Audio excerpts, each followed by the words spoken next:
Is 2 to 3 days kayang makuha ang 5K followers. Pero dapat, ang account na gamit mo is profile account. Pero kung page ang gamit mo, hindi ako sure kung effective. Pero kung profile, 2 to 3 days kayang ma-meet ang 5K. Basta i-follow nyo lang yung tutorial na ibibigay ko dito. Guys, tapusin nyo ang video para makuha nyo ang mga tips na ibibigay ko sa inyo. At huwag na rin kalimutang mag-like kasi magagamit natin yung likes nyo pagdating ng panahon at i-share na din. Okay, ito na guys, no?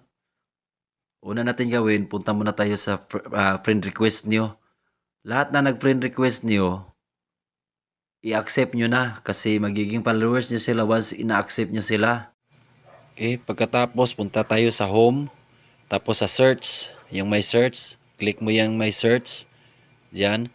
Tapos, i-click mo yan si Koreanang Hilas.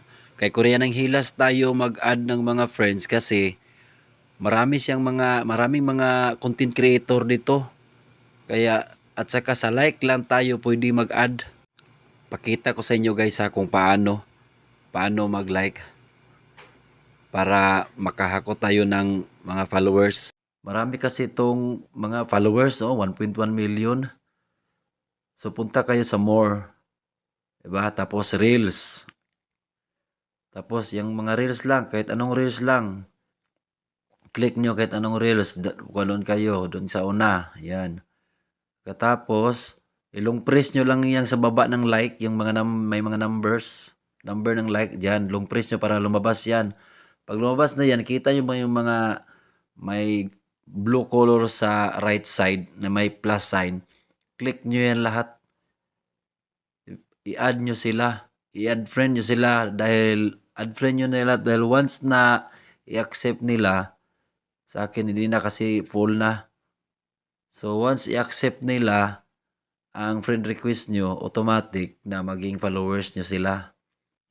Kung magtatanong kayo na baka mapalo tayo ni Mita rin marami tayong ina-add, hindi yan mapapalo. Tested na yan. Add lang kayo ng add. I-add nyo na yun lahat. Tapos may mag-accept sa inyo or may mag-add, i-accept nyo lang yung mga nag-add din sa inyo. Sigurado guys, yung notification nyo, sasabog yan, totoo yan. Pero ang strategy na to, hanggang 5K lang. Tingnan yung friends ko, 5K, o diba? Hanggang 5K lang ang ganitong strategy na mag-add. Kasi pag, ganito kasi yan lahat ng friends mo ay magiging followers mo. Tapos, ang friends lang natin is limited. Hanggang 5K lang ang friends natin. Kaya, goods na rin yun.